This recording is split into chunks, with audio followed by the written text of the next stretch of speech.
사무엘상 22장 1절부터 4절 우리 주보와 스크린에 나와 있습니다. 다 같이 합독하겠습니다. 시작. 그러므로 다윗이 그곳을 떠나 아들람 굴로 도망하며 그의 형제와 아버지의 온 집이 듣고 그리로 내려가서 그에게 이르렀고 환난당한 모든 자와 빚진 모든 자와 마음이 원통한 자가 다 그에게로 모였고 그는 그들의 우두머리가 되었는데 그와 함께 한 자가 400명 가량이었더라. 다윗이 거기서 모압 미스베로 가서 모압 왕에게 이르되 하나님이 나를 위하여 어떻게 하실지를 내가 알기까지 나의 부모가 나와서 당신들과 함께 있기를 청하나이다 하고 부모를 인도하여 모압 왕 앞에 나아갔더니 그들은 다윗이 요새에 있을 동안에 모압 왕과 함께 있었더라. 아멘.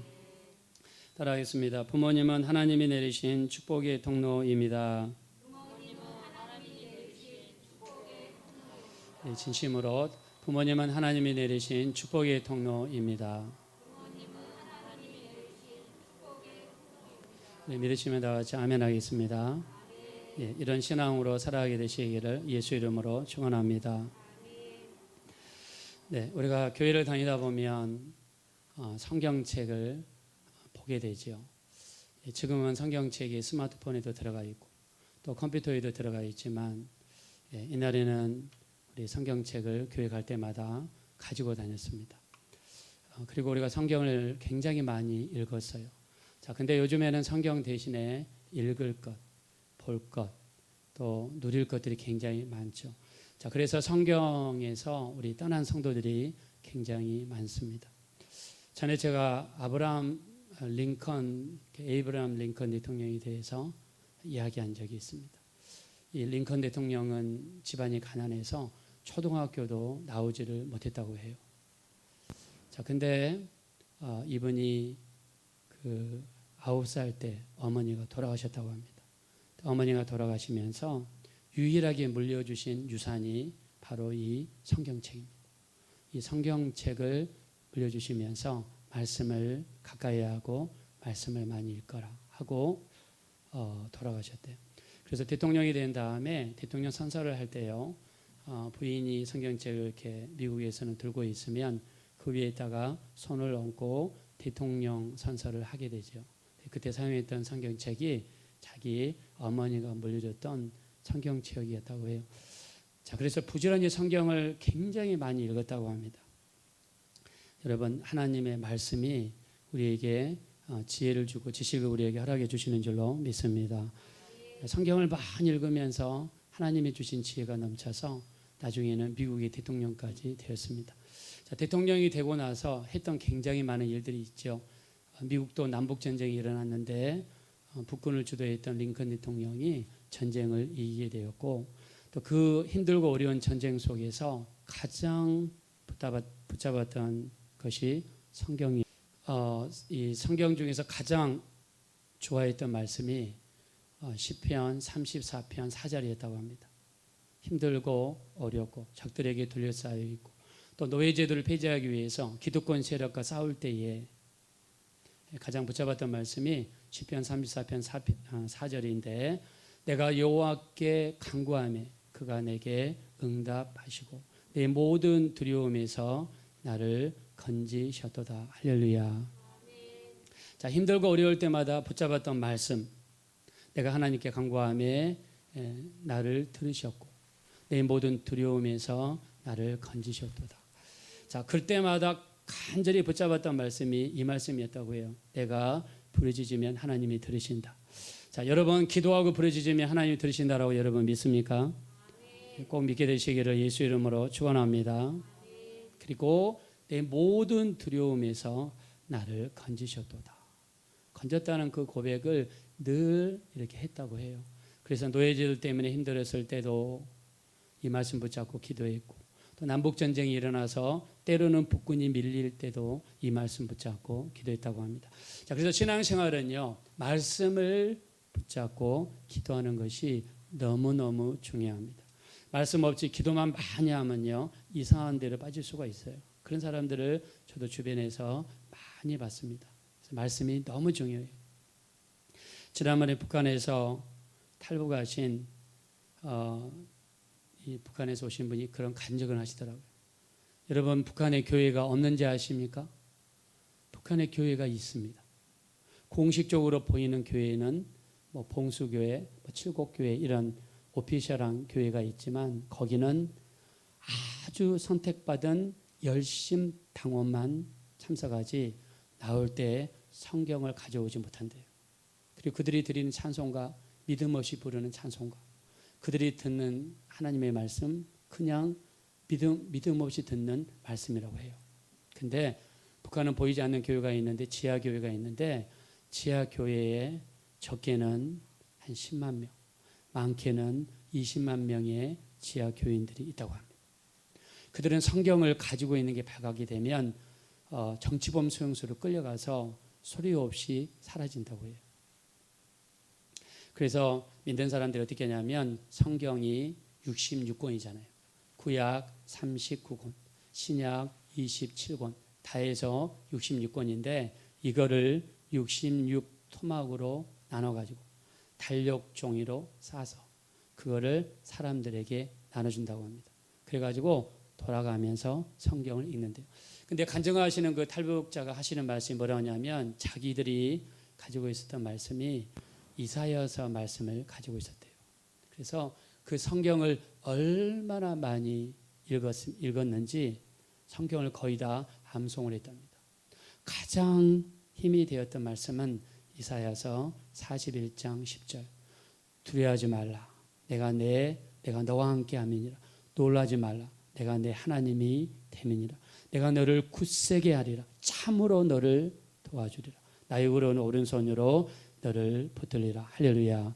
자, 힘들고 어려울 때마다 이 말씀을 붙잡았대요. 그래서 그 말씀이 힘이 돼가지고 모든 어려움들을 이기고 힘든 일들을 이길 수 있는 그런 힘이 되었다. 간증한 걸 봤습니다. 여러분들이 교회를 다니고 신앙생활을 하고 있고 또 온라인으로 또 오늘 교회 많이 나오셔서 이렇게 예배를 드리시는데 여러분에게 이사야서 41장 10절이 있습니까? 내가 힘들고 어려울 때마다 나를 지탱해 줄 수 있는 귀한 말씀이 여러분 삶 속에 있습니까? 제가 그 포스워스 텍사스에 가가지고 그 여름에 잠깐 그 여름 학교 수업을 듣는데 그 넓은 기숙사에 아무도 없어요. 정말 힘들고 어려울 때 그때 붙잡았던 말씀이 시편 139편 9절과 10절이었습니다. 내가 새벽 날개를 치며 바다 끝에 가서 거할지라도 내가 두려워하지 않을 것은 주께서 나를 인도하시며 주의 오른손으로 나를 붙드시기 때문이라는 그 말씀이 내게 너무나 힘이 되었습니다. 자, 그래서 우리 이 예수 믿는 사람들은요 하나님의 말씀에 전폭적인 권위를 두셔야 돼요. 제가 신학교 다닐 때 가장 좋아했던 신학자가 칼 바르트였어요. 이 사람은 말씀을 너무너무 강조합니다. 첫째, 성육신하신 말씀이 육신이 되어 오신 예수 그리스도, 그리고 기록되어진 말씀 성경, 그리고 선포되는 말씀 설교, 이 세 가지를 이 신학자는 일평생 강조했어요. 말씀이 육신이 되어 이 땅에 오신 예수 그리스도, 또 말씀이 기록되어진 성경, 그리고 선포되어지는 말씀 설교, 이 말씀을 전폭적으로 지지하고 그 말씀을 인정했습니다. 우리가 조지 밀러라는 사람 여러분 잘 알고 계시죠? 기도응답을 5만 번 받았대요. 5만 번. 근데 기도응답 받을 때마다 노트에다가 적고 기록했다고 합니다. 그래서 그게 책으로 이렇게 편찬이 됐습니다. 근데 이분이 기도를 5만 번 응답 받았다 많이 알고 있지만 이분은 성경, 신구약 성경을 100번을 읽었답니다. 성경을 읽을 때마다 어떻게 읽었느냐? 그냥 편안하게 앉아서 또는 누워서 읽는 것이 아니라 이 말씀을 대할 때마다 하나님처럼 이 말씀을 대했대요. 그래서 작은 상에다가 말씀을 펴놓고 그 앞에서 무릎을 꿇고 이 명령문을 우리에게 주시듯이 그렇게 말씀을 받았다고 합니다. 오늘 또요 우리가 어버이날이라고 그래서 그냥 목사님이 오늘 뭐 부모님을 공경해라 또 부모님을 효도해라 이렇게 하겠지 에이 그냥 뭐 작년에도 했고 지작년에 했고 이렇게 받으면 우리는 말씀과 아무런 상관이 없습니다. 우리가 요한복음 4장 50절에 보면 어떤 왕의 신하가 나와 있죠. 그 왕의 신하에게는 아들이 있는데 다 죽어갑니다. 예수님은 갈릴리 가나에 계시고 자기 아들은 멀리 가버나움에 있습니다. 가버나움에 있다가 예수님이 북쪽으로 온다는 이야기를 듣고 그냥 한 걸음으로 바삐 달려왔어요. 그리고 예수님께 사정합니다. 내 아들을 살려주십시오. 그때 예수님께서 네 아들이 살아있다. 그 말씀하실 때 어떻게 했습니까? 요한복음 4장 50절에 예수께서 하신 말씀을 믿고 집으로 돌아갈 때 딱 그 시간에 죽어가던 아들의 병이 그치고 살아나는 역사가 나타났습니다. 할렐루야. 자, 그래서 우리는 말씀을요, 기록된 말씀, 선포되는 말씀, 이 땅에 말씀이 육신이 되어 오신 예수 그리스도 그 모든 말씀을 우리가 믿음으로 받아들일 때 하나님의 말씀은 살았고 운동력이 있어서 여러분 안에서 큰 하나님의 말씀의 역사가 반드시 나타나게 될 줄로 믿습니다. 자, 베드로는요 갈릴리 호수에서 잔뼈가 굵은 사람입니다. 근데 밤이 맞도록 고기를 잡았어요. 어느 날 1년 중에서 몇 월 달에 또는 그 달 중에서 상순, 중순, 하순 무슨 시기에 몇 시에 고기가 어디 있는지를 너무나 잘 아는 사람이에요. 근데 그날은 고기가 한 마리도 밤이 새도록 잡았지만 안 잡혔습니다. 예수님께서 깊은 데 가서 그물을 내려라. 우리가 언론 들으면은 비전문가가 무슨 말을 하느냐 이렇게 할 수 있지만 베드로는 어떻게 이야기합니까? 내가 밤이 맞도록 수고하여 고기를 잡을 수 없었지만 말씀을 의지하여 그물을 내리리이다. 예수님의 말씀 의지해서 배를 몰고 깊은 곳으로 들어가 그물을 던졌더니 밤새도록 잡히지 않던 고기가 2배 가득하게 잡히고 그물이 찢어질 정도로 잡히고 2배 가득히 잡혔다고 이야기했습니다. 자, 우리 힘으로 능력으로 지금까지 아무것도 되지 아니하였어도 오늘 이 순간부터라도 말씀을 의지하여 인생의 그물을 내리는 자에게 제2의 베드로의 그물의 역사가 반드시 나타나게 될 줄로 믿습니다. 그래서 말씀을 우리가 믿음으로 받자, 명령으로 받자 우리가 말씀을 드리겠습니다. 자, 우리 본문 말씀으로 돌아가셔서 22장 1절입니다. 다 같이 읽겠습니다. 시작. 그러므로 다윗이 그것을 떠나 아둘람 굴로 도망하며 그의 형제와 아버지의 온 집이 듣고 그리로 내려가서 그에게 이르렀고. 아멘. 자, 지금 다윗은요 쫓기는 신세입니다. 쫓아다니는 사람이 누굽니까? 사울 왕입니다. 이스라엘의 왕입니다. 왜 다윗을 쫓아다녔냐면 다윗이 자기보다 뛰어났기 때문에 쫓아다녀서 죽이려고 했습니다. 자, 사울 왕은 다윗을 죽이기 위해서 군대 몇 명을 동원했습니까? 군대 3,000명을 동원하고 그들을 특수부대화 해가지고 다른 임무 하나도 안 맡기고 오직 다윗만 잡아들여라. 그래서 다윗만 쫓아다니고 다윗만 죽여가는 3,000명의 특수부대가 있었어요. 여러분 얼마나 무섭습니까? 만약 이 나라 대통령이 여러분을 잡으려고 국가정보 모든 요원들을 다 풀고 도청하고 감청하고 그 다음에 여러분 모든 것을 감시한다 그러면 얼마나 무섭겠어요. 다윗이 그런 지금 삶을 살고 있습니다. 근데 이렇게 피해서 도망다니는 시절에 다윗을 따르는 무리가 있었어요. 자, 우리 한번 2절 보겠습니다. 시작. 환난 당한 모든 자와 빚진 모든 자와 마음이 원통한 자가 다 그에게로 모였고 그는 그들의 우두머리가 되었는데 그와 함께한 자가 400명 가량이었더라. 아멘. 자, 다윗의 일평생을 보면요, 처음에는 혼자만 도망다니다가 그 다음에 하나님께서 400명의 추종자들을 주시죠. 그 다음에 600명의 추종자들을 주시죠. 자, 그 다음 하나님이 그를 축복하셔서 남쪽 유다의 왕이 되게 하시죠. 사무엘하 2장 1절에 보니까 남쪽 유다의 왕으로 삼고 기름을 붓는 장면이 나와 있습니다. 그리고 나중에 남북한 전체를 통합하는 그런 왕이 됩니다. 여러분들이 지도를 보시면요, 이스라엘의 지도는 지중해에 딱 붙어 있어요. 근데 그 위에는 이탈리아, 그리스, 터키, 그 다음에 밑으로 내려가면 중심에 이스라엘, 남쪽으로 또 내려가면 이집트, 성경에서는 애굽이라고 그랬죠. 리비아, 이런 나라들이 쭉 있습니다. 근데 이스라엘이 딱 통로예요. 남쪽에서 북쪽의 지하 자원을 침략할 때 지나가는 곳이 이스라엘. 북쪽에 있는 나라가 남쪽의 식량을 뺏기 위해서 내려갈 때 통과하는 장소가 이스라엘이에요. 자, 그래서 이스라엘은 어떤 지정학적인 요충지였기 때문에 맨날 침략을 받았어요. 그래서 속국이 아닌 때가 없었고 가지고 있는 것을 빼앗기는 날이 굉장히 많았습니다. 이게 이스라엘의 지정학적인 위치예요. 근데 다윗 왕 시대에 와가지고요, 다윗은 나라를 막 확장시키기 시작합니다. 그리고 나라가 커지기 시작합니다. 이 나라는 조공을 바치던 나라였는데 다윗이 왕이 되고 나서는요, 이웃 주변에 있는 나라들이 다윗을 찾아와가지고 조공을 바치는 거예요. 힘도 세지고 군사력도 세지고 이렇게 전쟁만 붙었다 그러면 이기고 영토가 확장되고 경제력이 강해졌습니다. 그래서 이스라엘의 역사상 가장 나라가 부흥하고 강성대국을 이루던 시절이 바로 다윗 왕대예요. 그래서 여러분들이 이스라엘 국기를 보시면 위에 파란색 줄, 밑에 파란색 줄, 가운데 하얀색 바탕에 파란색 별이 있는데 그 별이 다윗의 별입니다.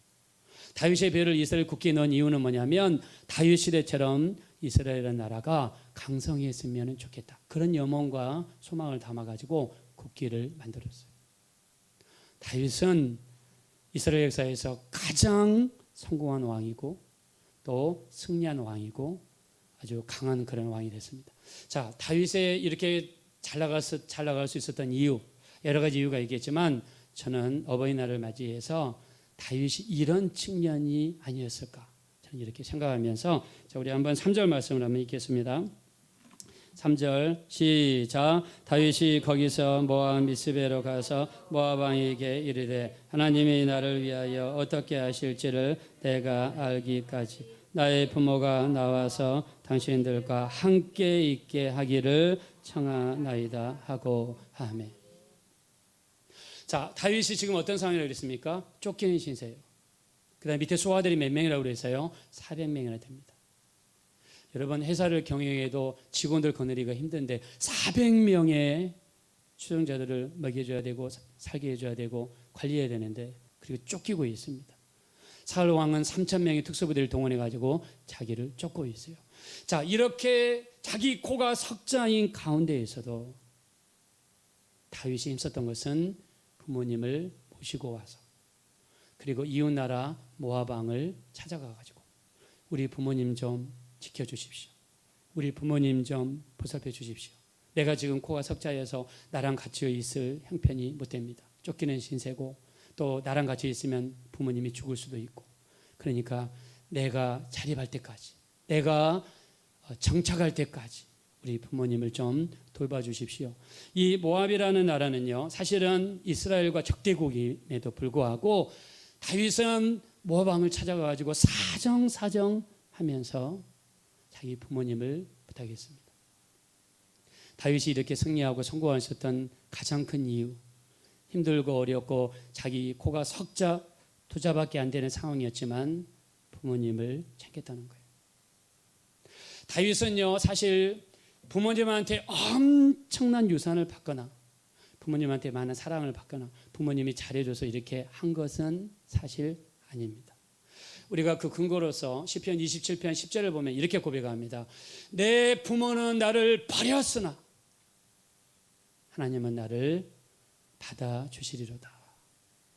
부모가 자기를 버렸다라고 이렇게 이야기를 해요, 다윗은. 우리가 여러분 중에서 이렇게 다른 사람과 이야기할 때 내 부모가 나를 버려서 이렇게 이야기하는 사람 많이 없어요.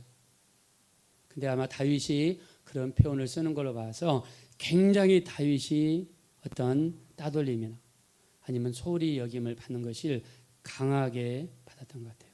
자, 실제로 다윗은 형이 몇 명입니까? 형이 다 해서 7명이죠. 다윗이 8번째입니다.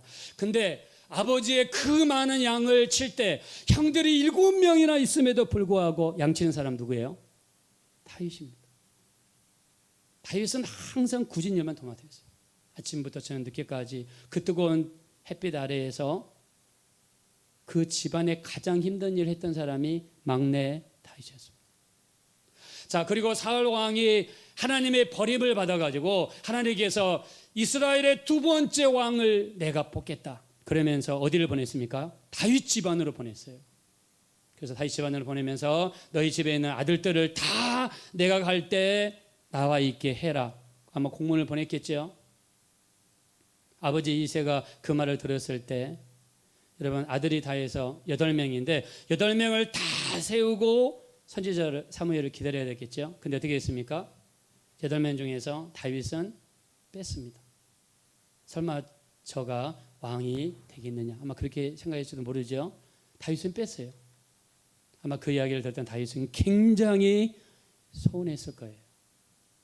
그리고 7명의 형들만 선지자가 올 때 만나게 만들었고 그 중에서 왕을 삼으려고 했습니다. 아마 그래서 다윗은 나름대로 좀 상처가 있고, 그리고 8명의 형제들 중에서 가장 자기 나름대로 좀 홀대를 당했다. 그래서 아마 그는 시편 27편 10절에 내 부모는 나를 버렸으나 하나님은 나를 영접하시리로다 하면서 자기의 속마음을 하나님 앞에 고백합니다. 형들도 마찬가지입니다. 형들이 7명이 있는데 형들도요 다윗을 굉장히 홀대했던 것 같아요. 자, 형들 3명이죠. 우리가 엘리압, 또 아비나답, 삼마, 이 3명의 형들이 전쟁터에 나가죠. 이날에는 아마 전쟁터에 나가 있는 사람들한테 도시락을 전달했던 것 같습니다. 그래서 아버지가 전쟁터에 나가 있는 그 위험한 곳에 도시락을 전달하기 위해서 4째를 보낸 것도 아니고 5째, 6째, 7째를 보낸 것도 아니고 누굴 보내요? 그 위험한 곳에 다윗을 보냅니다. 뭐 안 좋게 생각하면 그래 너는 가다가 뭐 죽어도 돼, 뭐 이렇게 생각할 수도 있는 거죠. 전쟁터에 도착했을 때 형들이 이야기합니다. 우리 사무엘상 17장 28절에 보면 형이 뭐라고 이야기하느냐? 네가 왜 여기에 왔느냐? 그러면서 대뜸 뭐라고 그럽니까? 네가 맡고 있는 양들은 어떻게 했느냐? 대뜸 양을 챙기죠. 네가 교만하기 때문에, 네 마음이 완악하기 때문에 전쟁을 구경하러 왔다. 네가 교만한 자이기 때문에 전쟁터에 왔다는 거예요. 사실 다윗의 입장에서는 형들을 염려해서 형들에게 밥을 챙겨주기 위해서 전쟁터에 왔는데 그 형들이 그렇게 이야기했어요. 근데 다윗은요, 오늘 아까 1절 말씀해 보니까 부모님도 받아들이고 형들도 받아들이고 모든 영혼들을 수용합니다.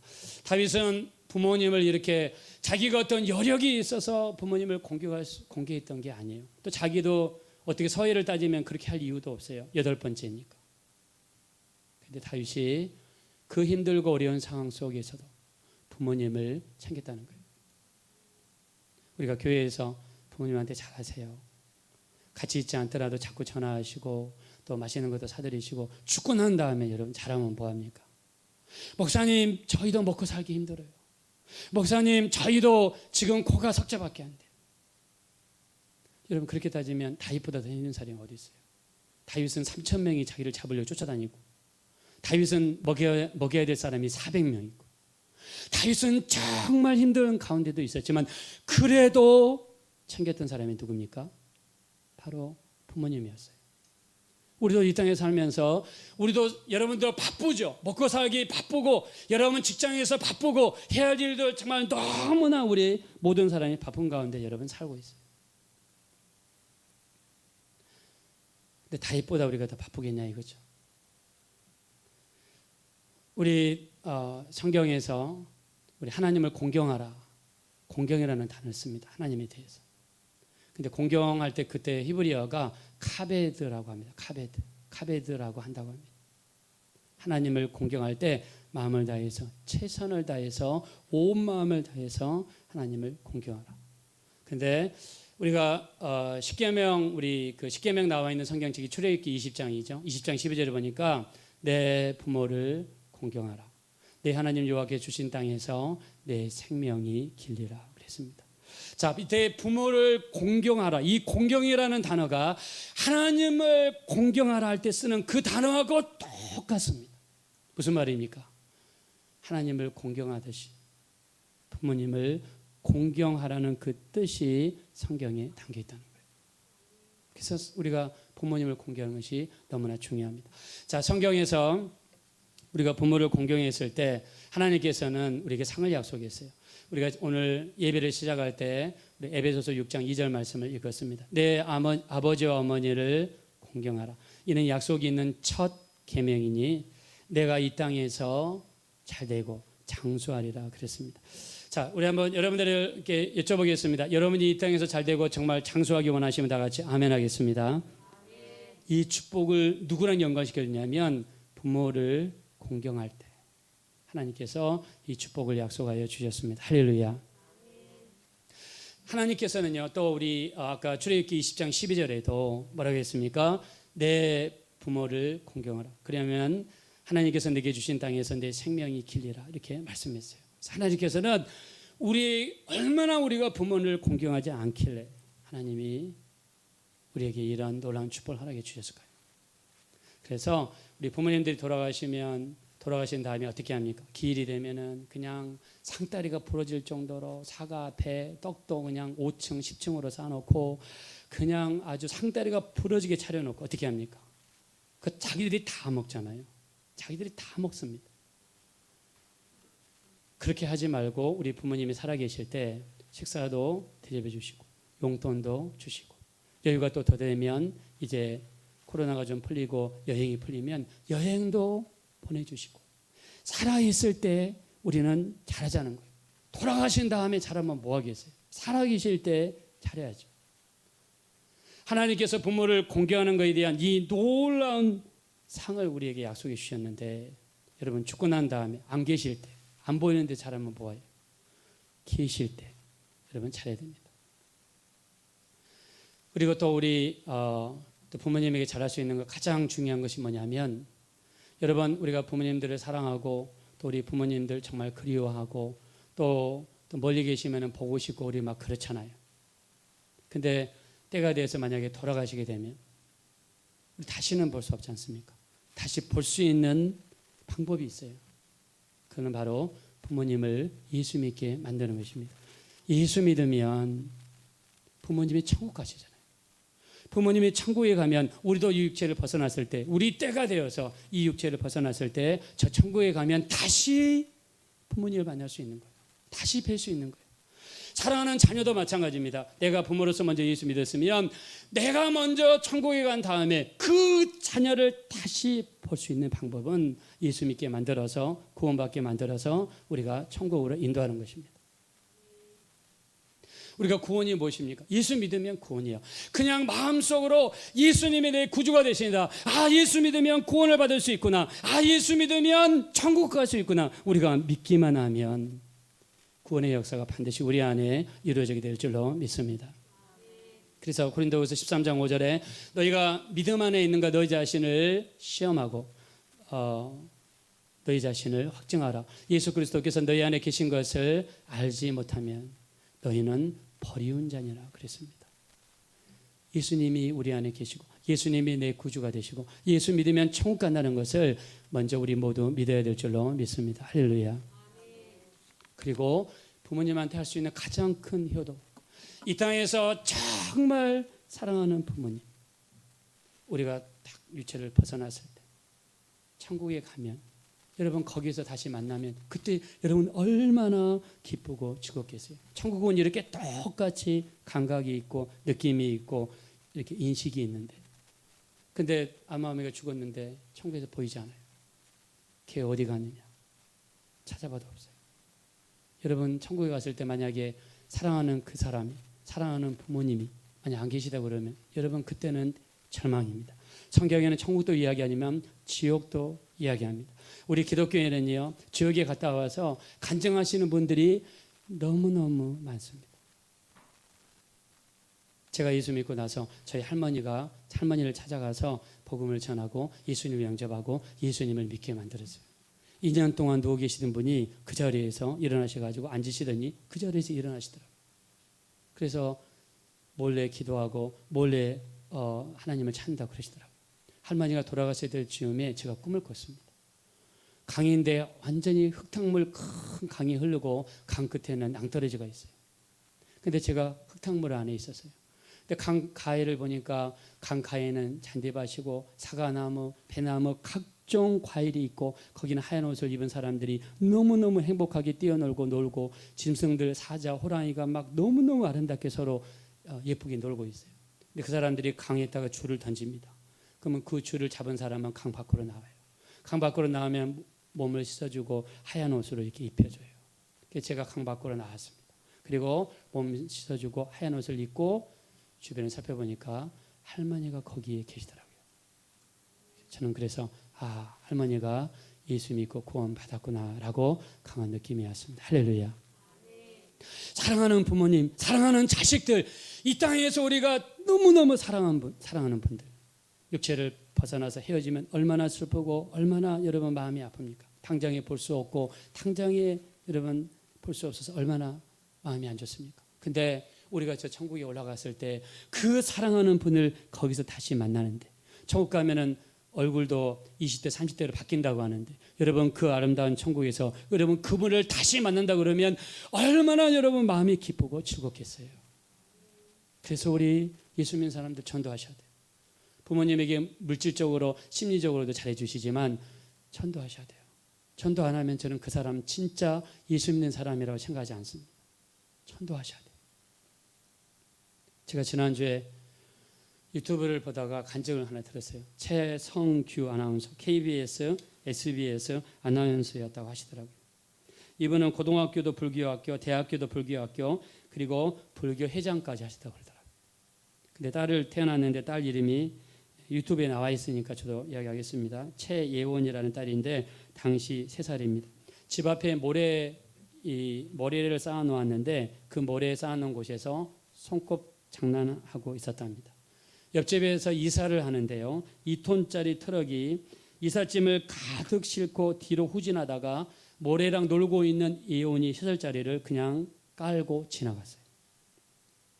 근데 이 트럭 이삿짐 기사가 뭐가 덜커덩하니까 내가 잘못했나 하면서 다시 또 한번 전진했어요. 뒤로 한번 앞으로 하면서 예원이가 그 자리에서 즉사했습니다. 응급차가 와가지고 대림 상거리에 있는 대림 성모여병원 응급실로 끌려갔어요. 근데 방송을 마치고 갑자기 방송국에서 예원이가 죽었다는 이야기를 들었답니다. 근데 차를 몰고 이제 영등포 로타리, 거기 로타리 있잖아요, 여의도 밑에, 거기를 통과해서 이제 저쪽에 그 보라매 역을 해가지고 대림상거리로 가야 되는데 차가 얼마나 막히든지 빨리 가면 뭐 15분, 한 20분 걸리는 거리를 1시간 넘게 도착했어요. 마음은 불타오르고 어떻게 해야 될지는 모를 때 이분이 그렇게 간증하더라고요. 차 안에서 울면서 자기 입에서 누굴 찾았냐면 불교 회장까지 했던 사람이 하나님 예원이를 살려주세요라는 기도가 나왔대요. 울면서 하나님 예원이를 살려주세요. 사람 참 신기하죠. 평상시에는 불교 회장까지 하시고 불교 미션 스쿨까지 다녔던 분이 자기 딸이 죽었다는 이야기를 듣고 자기 입에서 나온 한마디, 영등포 상거리 로타리에서 했던 말이 하나님 예원이를 살려주시면 내가 당신을 위해서 무엇이든지 하겠습니다. 그 기도를 울면서 드렸대요. 하나님 살려달라고. 하나님 살려주세요. 이삿짐이 뒤로 한번 앞으로 한번 2톤이 넘는 그 차가 여러분 그 어린아이를 2번이나 밟고 갔으니 살겠습니까? 1시간이 넘어가지고 대림성모병원에 도착을 했는데 응급실에 하얀 천유로 덮어져 있고 입술은 파랗고 아기는 죽어 있다고 해요. 그 아기를 붙잡고 1시간 동안 울면서 살려달라고 미친 사람처럼 이렇게 울었다고 합니다. 근데 1시간이 지났는데 얘가 발가락이 움직이고 손가락이 움직이고 눈을 뜨면서 아빠 하면서 살아났답니다. 할렐루야. 그 이 사람이 예수 믿었어요. 그 태어날 때부터 불교신자, 어머니가 불교신자여가지고 모태 불교신자입니다. 그 때문에 온 가족이 변화돼가지고 여러분 그 CTS 내가 매일 기쁘게 있잖아요. 그거 지금도 하시는지 모르겠는데 그 오랫동안 그 인도하셨습니다. 여러분 예수 믿는 것은요 그냥 주입식 교육도 아닙니다. 우리 이 육신이 벗어나는 거예요. 제가 지금 50이 넘었는데요. 제가 지금 눈만 감아도 초등학교 1학년 시절이 눈에 선합니다. 여기 왼쪽에 있다가 수건을 달고 코가 나오면 그걸로 닦고 그 다음에 선생님이 참새 그러면 짹짹 제비 그러면 활발 지나가던 때가 엊그저께 같아요. 근데 시간이 이렇게 흘렀습니다. 이제 저는 점점 나이 드신 분들도 마찬가지지만 이제 주님 앞에 돌아갈 날이 더 가까워지고 있어요. 아무리 돈이 많아도 우리 다 놓고 갑니다. 내 영혼이 이 육체를 벗어났을 때 인간에게는 두 가지 길밖에 없어요. 천국 아니면 지옥입니다. 우리가 이거를 믿지 못하면 못 믿는 거죠. 그러나 교회에는요, 천국을 갔다 온 사람들이 너무너무 많습니다. 지옥을 갔다 온 사람들이 너무나 많습니다. 불교계의 어떤 유명한 스님은 죽을 때 영안이 열려서 나는 지옥으로 떨어진다 말하면서 죽었어요.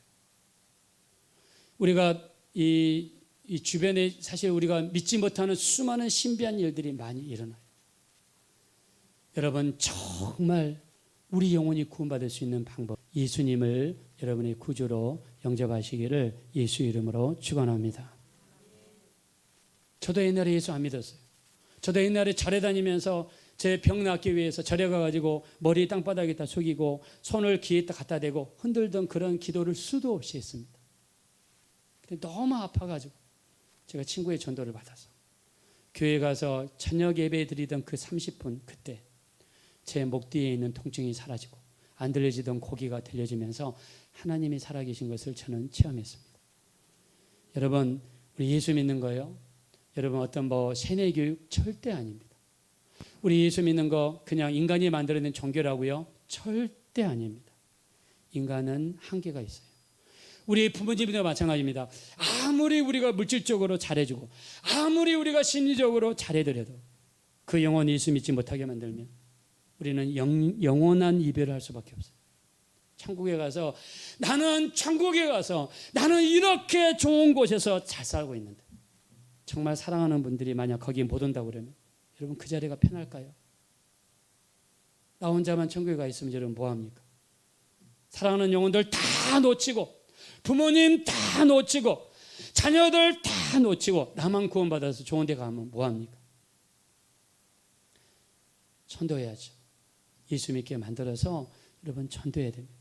그래서 우리도 저 아름다운 천국에 우리도 가지만 정말 우리 주변에 있는 분들 여러분 전도하셔야 돼요. 옆에 같이 잠자는 남편, 아내 예수 믿지 않으면 안 됩니다. 여러분 꼭 예수 믿게 만들어야 돼요. 우리 예수 믿는 것은 관념이 아니에요. 우리 예수 믿는 것은 너무너무 실제고요, 리얼한 삶입니다. 육체를 벗어나면 절대로 여러분 끝이 아닙니다.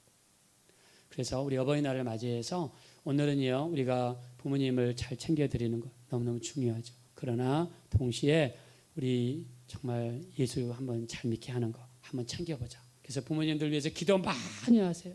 그리고 사람들은 예수님 보이지 않는 하나님을 보기 전에 먼저 우리 행동을 봅니다.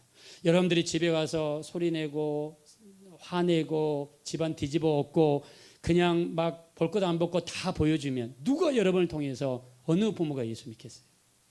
내가 죽어지고 내가 헌신하고 내가 잘하고 또 정말 효도하고 그러면 왜 믿지 않겠습니까? 우리 꼭 이번 우리 기회에 했으면 좋겠는데요. 우리를 가장 잘 아시고 또 우리를 가장 축복하기 원하시는 우리 분이 하나님이시지만 또 우리 부모님도 마찬가지. 부모님도 우리를 가장 잘 아시고 정말 축복하기를 원하십니다. 우리 그 부모님을 생각하면서 한번 찬양 한번 드리겠습니다. 사랑합니다 나의 예수님 찬양 드리겠어요.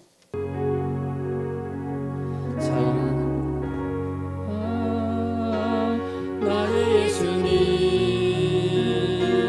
사랑합니다. 아주 많이요. 사랑합니다 나의 예수님 사랑합니다. 나의 예수님 사랑합니다. 사랑합니다. 그것뿐이에요.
주시고 우리 시간 기도하실 때 지금까지 효도하지 못하고 공경하지 못하고 섬기지 못했던 이 불효막심한 우리를 용서해 주시고 이제부터라도 부모님을 공경하고 부모님을 사랑하고 부모님을 섬길 수 있는 우리가 되게 해달라고, 또 참으로 앞으로도 더욱더 우리 부모님을 위해서 기도하고, 혹시 예수 믿지 않는 부모님들이 있다면 반드시 예수 믿을 수 있도록, 우리처럼 구원받을 수 있도록, 우리처럼 천국같이 갈 수 있게 해달라고 우리 합심으로 간절히 기도하겠습니다.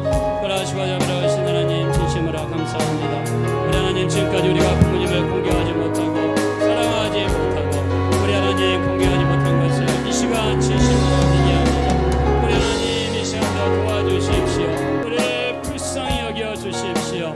온전히 효도하지 못한 것을 회개합니다. 온전히 공경하지 못한 것을 회개합니다. 온전히 사랑하지 못한 것을 우리 하나님 진심으로 회개합니다. 우리 하나님, 우리를 불쌍히 여겨주시고 우리를 긍휼히 여겨 주십시오. 우리 하나님을 진심으로 찬양합니다. 하나님을 높여드립니다. 우리 하나님께 영광과 존귀와 찬양을 드립니다. 특별히 우리 부모님들 위해서 믿지 않는 영혼들이 있다면 예수 믿게 도와주십시오. 우리 주여 부모님을 기억하여 주시고 우리 하나님 능히 도와여 주십시오. 우리 하나님 붙들어 주십시오. 우리 하나님 긍휼히 여겨 주시기를 어린이 언제라도 원합니다. 우리 부모님들이 예수 잘 믿게 하여 주시고 신앙생활 잘하게 도와주시고 우리처럼 구원에 이르게 도와주십시오. 우리처럼 예수 믿게 도와주십시오. 우리처럼 신앙생활 잘하게 도와주십시오. 우리 하나님 도와주십시오. 하나님 역사하시고 은혜를 베풀어 주시기를 간절히 권합니다. 한 번 더 기도하실 때 우리 부모님들 건강할 수 있도록, 또 코로나의 위험 속에서도 지켜주시고 보호하여 주시고 우리 부모님들 건강하게 도와주십시오. 오래오래 무병장수할 수 있도록 우리 부모님 건강할 수 있도록 우리 건강을 위해서 한번 다시 합심으로 간절히 기도하겠습니다. 그러하신 하나님, 우리 부모님들의 건강을 위해서 기도합니다. 우리 부모님들 주님 붙들어 주시고 건강하게 도와주시기를 간절히 권합니다. 우리 하나님, 참으로 주께서 이 코로나 어려운 시국에도 지켜주시며 보호하여 주시고 인도하여 주시고 우리 하나님 붙들어 주시기를 간절히 기도하고 원합니다. 우리 하나님 성령으로 주장하시고 인도하여 주시며 우리 하나님 인도하여 주시기를 간절히 기도하고 원합니다. 돌아가신 하나님 감사합니다. 영광과 존귀와 찬양을 돌려드립니다. 우리 하나님, 우리 부모님들 무엇보다 건강할 수 있도록, 건강할 수 있도록 저희 어머님을 기억하여 주시고 저희 어머님이 더 간절히 건강할 수 있도록 우리 하나님 인도해 주시기를 원합니다. 또 우리 장모님을 붙들어 주시고 건강하실 수 있도록 인도하시고 도와주시옵소서. 돌아가신 하나님 아버지, 다윗이 쫓김을 당하는 그 어려운 상황 속에서도 잊지 않고 챙겼던 분이 다윗의 부모님이었습니다. 너희가 아버지와 어머니를 공경하라. 이는 약속 있는 첫 계명이니 너희가 이 땅에서 잘되고 창수하리라 말씀하셨습니다. 우리 정말 우리에게 주신 부모님은 우리에게 축복의 통로라는 사실을 우리가 기억하게 도와주시어서 부모님께 더욱더 잘하고 공경하고 섬기고 마음을 편하게 해드리되, 무엇보다도 반드시 예수 믿고 구원받아서 이 땅에서 오랫동안 무병장수하시다가 우리 때가 되어 이 육체를 벗어났을 때 저 천국에서 다시 뵐 수 있는 이 놀라운 축복을 소유할 수 있도록 우리 부모님들을 축복하여 주시옵소서. 감사드리며 예수님의 이름으로 기도하옵나이다. 아멘.